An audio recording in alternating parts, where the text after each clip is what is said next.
Bonjour à tous et à toutes chez Adhérents de BHC. La Gemara dans Maseret Megillah, page 3, nous raconte quelque chose de très intéressant. Quelqu'un qui a peur et qui veut arrêter d'avoir peur, la Gemara nous dit il a qu'à dire Kriyat Shema. Il va faire Kriyat Shema et il arrêtera d'avoir peur. Mais s'il est dans un endroit qui est sale, comme à Tinofet, un endroit où il y a toutes sortes de choses qui empêchent de dire le Kriyat Shema parce qu'on n'a pas le droit de dire des choses saines dans un endroit qui est sale, alors écrit qu'il a qu'à passer d'endroit à 4 amot, un autre endroit où il y a 2 mètres plus loin. Et là-bas, il pourra dire le Kriyat Shema.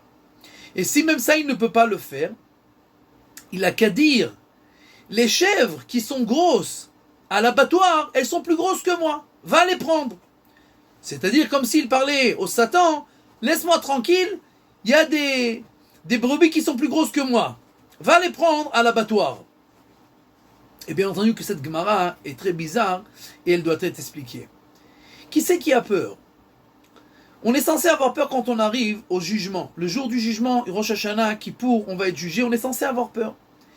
Or, et on veut faire tchouva, on veut se repentir, on veut réparer nos actions.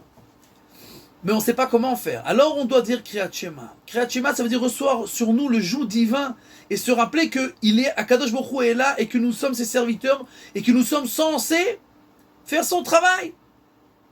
Mais des fois, quelqu'un, il est dans un endroit sale, c'est-à-dire il est dans une situation tellement sale où il est occupé dans tellement de choses qui ont trait à ce monde-là qu'il n'arrive pas du tout à se déconnecter et à se connecter à la spiritualité, à faire Kriyat Shema et à recevoir sur lui le joug divin. Alors on lui dit, passe 4 amot, passe à 2 mètres plus loin. Rappelle-toi que dans quelques instants, dans quelques jours, dans quelques années, tu vas passer dans un endroit où tu vas être 2 mètres sur 2 mètres. Il y a écrit que la dernière demeure de l'homme, elle est arba amot à la arba amot, 2 mètres sur 2 mètres. C'est ça, tu prends rien avec toi, c'est ta dernière demeure. Là, tu vas passer à un autre endroit de 4 amot. Mais des fois, hein, il y a des gens qui réussissent tellement dans la vie, ils ont de l'argent, ils ont des maisons, des voitures, le business il marche, etc. Et il n'arrive pas à se déconnecter. Alors il doit se rappeler à lui-même. Les brebis qui sont grosses à l'abattoir. La brebis, elle dit à son ami, tu vois comment il est gentil, la personne qui s'occupe de nous, il donne à manger, il nous fait grossir. Oui. Pourquoi il te donne à manger? Pourquoi il te fait grossir? Parce que ça veut dire que ton heure il va bientôt arriver.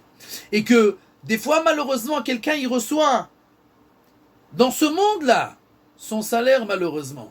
Il reçoit la parnassa plein, il reçoit des belles voitures, des maisons, etc. Mais en fait, il est en train de tout rater. Parce qu'en fait, il reçoit quelques centimes en lieu de milliards qu'il est censé de recevoir pour l'éternité. Et donc, quelqu'un est censé